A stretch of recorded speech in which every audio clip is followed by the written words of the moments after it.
Welcome to the B-side with Rufus Duffabaugh, and we're going to be discussing David Price losing on a knockout to arguably the most avoided heavyweight in the world, Alexander Povetkin.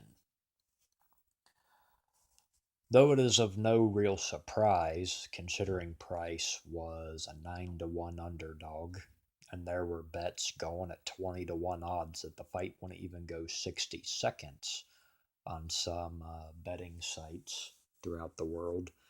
I believe that David Price gave a fairly good account of himself, nearly knocking out Povetkin in the third round. Um, but a lot of people are saying that Price needs to retire. I think that is a really big miscalculation on their part. After all, this is a man who, as stated before, has been greatly avoided. Um, Deontay Wilder can claim that he didn't want to fight him because he was on dope and all that other stuff. But at the end of the day, when Povetkin is knocking out people left and right, it makes a lot of people look bad when you don't want to fight them, regardless of your reasons. Um, but considering how Price handled himself um, during the fight,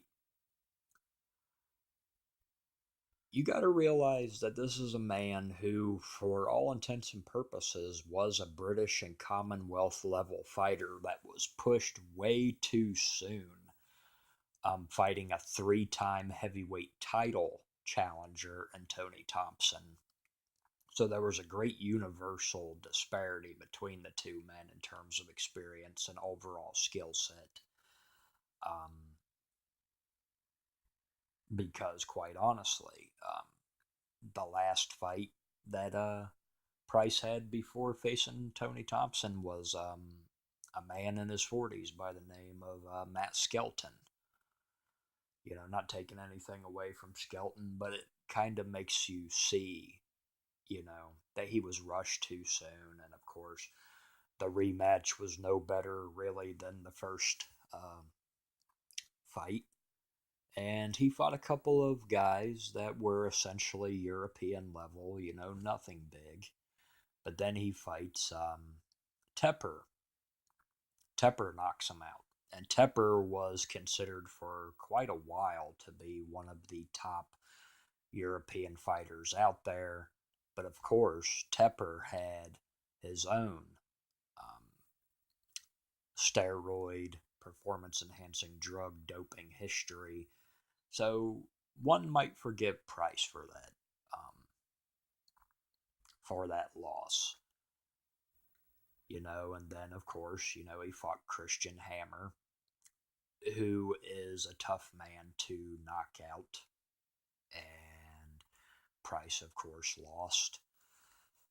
Um, but I guess really the long and the short of it is, is this loss to Alexander Povetkin any more devastating than any of the other knockout losses that he has suffered? And I will say no.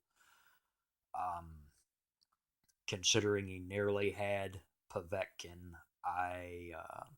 I really would like to see David Price continue for as long as he can, but I would love to see him once again back at the British and Commonwealth level, facing people like Sam Sexton, Hughie Fury, Nick Webb, David Allen, Daniel Dubois, Nathan Gorman.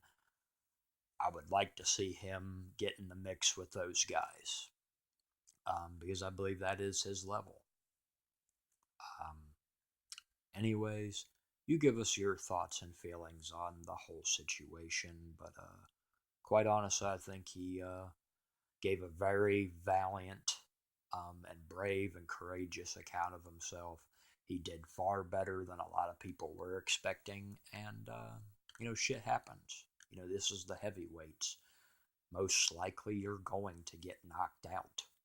And that fight, Alexander Povetkin nearly got knocked out himself, and everybody was rating Price off. So, it's the heavyweights. One punch changes everything. So it's a forgivable division.